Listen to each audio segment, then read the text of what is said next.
Ladies and gentlemen, Mr. Luke Bateman.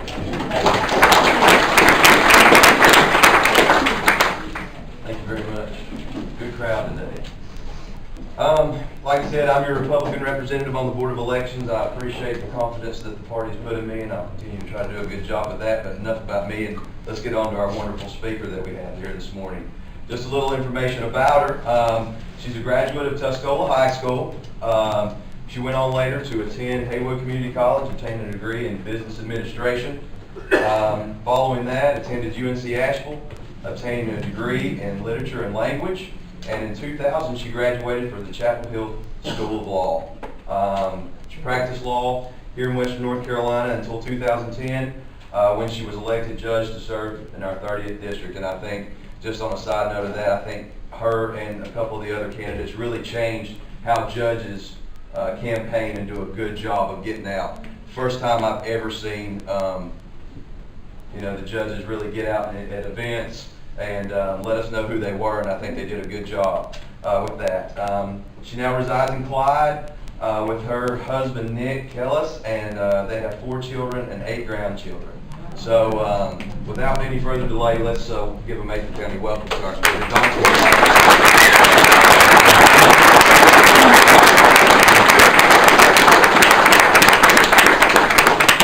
I love coming to Macon County, mainly because y'all are a fabulous group. Talk to them about Carolina. But I love coming to Macon County. First of all, let me say thank you for helping me and supporting me so much during the campaign. It was always wonderful to come here and see people who were always kind and supportive. And you made me feel important and special, and I will be forever grateful to y'all for that. Gary did not leave me with a lot in saying what I should talk about today. So this is the anniversary of the month in which my dad died. He died 10 years ago, March the 2nd, 2001. And even though I'm almost 50 years old, I will always be Daddy's little girl. So I started thinking about my dad and what sort of direction he gave me in my life. And he was an incredible man, and he was tall and strong and good looking. And when he passed away, people told us all these stories about all this physical strength that he had and all these amazing things that they saw him do. And the thing that I've always been proud of is that my dad was the first Republican elected to a county office in the recorded history of Haywood County. Well, pretty amazing. And so as I was thinking about my dad, what I came up with was what I hope are 3 points that will help y'all and get ready for the upcoming elections. And I say that because y'all are, can you tell I'm from the mountains? You people here are the ones that make the difference. The people that you talk to, the people that you spend time with, the things that are important to you shape our county, our state, and our nation. And it's up to us to continue this energy that we have. So the first thing that I thought about my daddy was it was always clear what he believed in. It was a pretty incredible thing to be a Republican in Haywood County. You didn't get jobs, you didn't do things, you couldn't teach. There are so many things that you just don't have the opportunity to do in Haywood County as a Republican.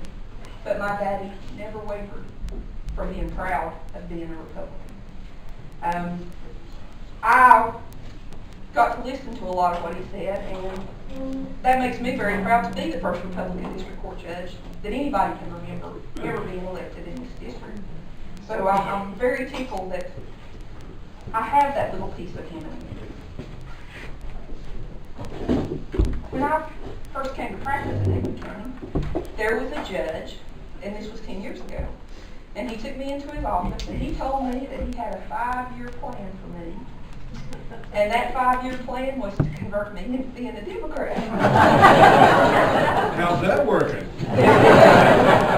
I didn't tell him then, but I had my own little plan, and it was going to take a little longer than 5 years, but I was going to change the bench.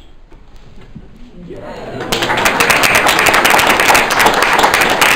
the first thing I want to ask y'all is, do you know what you believe in? Have you read the principles of the Republican Party? Have you looked them up? Do you have them printed out? Do you have them in your hand? I print them out, and in fact, they're under the mat on my desk so I can read them. And there's a couple of them that I want to say, it's not only do we want to believe in these as a party, but do we apply them to our own life? One of those is, I believe that free enterprise and the encouragement of individual initiative and incentive have given this nation an economic system second to none. So to believe that is an incredible thing.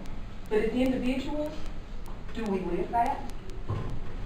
Do we support our small businesses? Do we encourage that initiative? Do we put the drive behind the systems that will allow that initiative to continue to work? I believe that sound money management should be our goal. Do we live that? I think in our country has taken on a habit of taking on debt.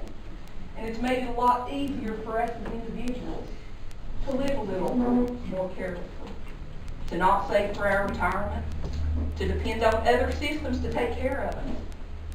Are we living what we say we believe? This is the one that's hard for me to read. We must retain those principles of the past worth retaining, yet always be receptive to new ideas with an outlook broad enough to accommodate thoughtful change and varying points of view. We must remember the good things of our past. We must hold on to those things that were taught to us as children. I was talking to somebody before we got started and said, you know, out of all our love for our children, we've made their lives too easy. Just like a muscle, they need to struggle. If there's not the struggle, we forget how hard the fight was to get us where we are. We don't know that we've accomplished something if we don't know when we struggle. So do we live what we say we believe? If you do live what you say you believe, then your next obligation is to have a vision. Proverbs 29:18 says that where there is no vision, the people perish. But he that keeps the law, happy is he. Do you have a vision? Do you have a vision for your precinct? Do you have a vision for your county, for your state? Are you holding on to what you believe this nation has the potential to do? There's a couple of things you have to look at to be able to develop a vision. First, you have to look up. You have to decide that you will be a person of integrity. We have lots of expectations of politicians regarding integrity. And if they get in trouble, everybody's yelling for them to be kicked out. I believe if you're the person that's going to call for that person to be kicked out, you need to be living with that integrity at home. And if you don't live with that integrity at home, you need to think twice before you start talking about somebody else. Amen. We need to look within. Vision has to come from deep within you. That's where you have to know what you believe. You have to look inside yourself and have a picture of what am I willing to do to accomplish this vision. You have to look at the past. You have to look at where you've been and what you've accomplished. And if things are good in the past, hold on to them. If there were things that worked, hold on to those. But don't be afraid to change those things that didn't work. The Republican Party has to look long and hard at the way our president now used technology to be elected. So we have wonderful things and wonderful systems set up about the way that we worked before. So we have to be open to that other change. If we don't, we'll die. Like a tree that's been cut off at the roots, we'll die if we are not willing to look at what was good and keep what was good and change what needs to be changed. We need to know where we're going. We need to be able to share that vision. What do you want for America? What do you want for America? Have you asked yourself that question? Start out smaller. What do you want for your family? Are you tired of holding on to things that don't matter? If you are, let them go.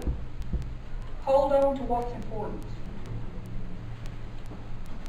And then come up with your plan to meet that vision. What steps do you have to accomplish whatever that vision may be? In your precinct, it may be I'm contacting 5 people in the next few months, and I'm going to start building relationships with those people now. So when I call them and I say, this person is a fabulous candidate, will you talk to them? Will you let them come talk to you? You have a relationship with that person. It's not just going out and shaking hands and being new. You have a connection with people so that you can share with them your vision. And then after you have the vision, you need to be a cheerleader. I spent a lot of time with candidates. And I saw candidates a lot more than I saw my husband. And my husband knew that. Jim Davis and I hung out a whole lot more than we got to spend time with our spouses. So what I want to ask you to do, the third step, first know what you believe in. Second, have and share that vision. Third, be a cheerleader. Be a cheerleader to your candidates. Until you run for an office, whether it's a county commissioner or a statewide office, you don't know the sacrifices that a person is making to run. You put your whole life on the line out there for everyone to look at, everyone to poke at. People make fun of you, no matter how beautiful you may be. You're too heavy, you're too loud, you're too quiet, you don't have enough experience, you're a redneck, you're too polished. No matter what you are, there are people who are going to pick you apart. So be a cheerleader for that candidate. And if you're going to go out and ask somebody to put their life on hold to do something for you, be willing to do the same for them. And if you think about cheerleaders, you know they're always out there yelling and screaming, but they also knew when to keep their mouth shut. So this is my other point to you. Know when to keep your mouth shut. If you have issues with somebody, follow the biblical principle and talk to that person first. And if that doesn't resolve the issue, go and take a couple others with you. We as a Republican Party have made a habit of eating ourselves alive. That's right. Of sacrificing our friends, the people here in the party with us. We've made a habit of devouring ourselves. We don't need the Democrats to do it. We do it well ourselves. I want you as individuals to be proud of being a Republican. I want you to be able to go to people and say, this is who I am, and this is what I believe. And because I am always Daddy's little girl, I have a daddy story I want to tell you. When I was 14 years old, I was at the shop with my dad. And of course there's 8 girls in the family. The 2 boys did come on until much later, so we were the boys. When I was 14, when other little girls were painting their fingernails, I was digging diesel fuel out from under mine. So one Friday evening, my daddy went to the house and left me at the shop with the truck so he could go get ready to take my mama out to dinner. And all the little kids were staying at home. Of course, I had older brothers and sisters. And so I said, Daddy, do you want me to bring the truck to the house? And he looked at me and he said, do you think you can? And on the inside I was saying, I'm your daughter, yes I can. But I didn't even answer. I guess I just stood there standing. He said, okay, just be careful. So he went on to the house and I started cleaning up the shop. And this was a yellow F-150. And I got in the truck and I put it in reverse. Backed out, started up the hill. And it was a long driveway before you would turn left to go in to where the house was. And then all of a sudden, I heard yelling and screaming and beating. And I looked over, and there was my daddy in his underwear, standing on the front porch, saying, go, Donnie, go. Be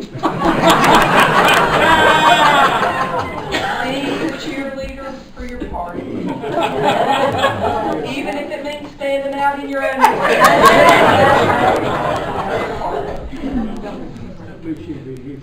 Start this now. Work like our nation depends on it, because it does. It does. Our state depends on it. God bless America.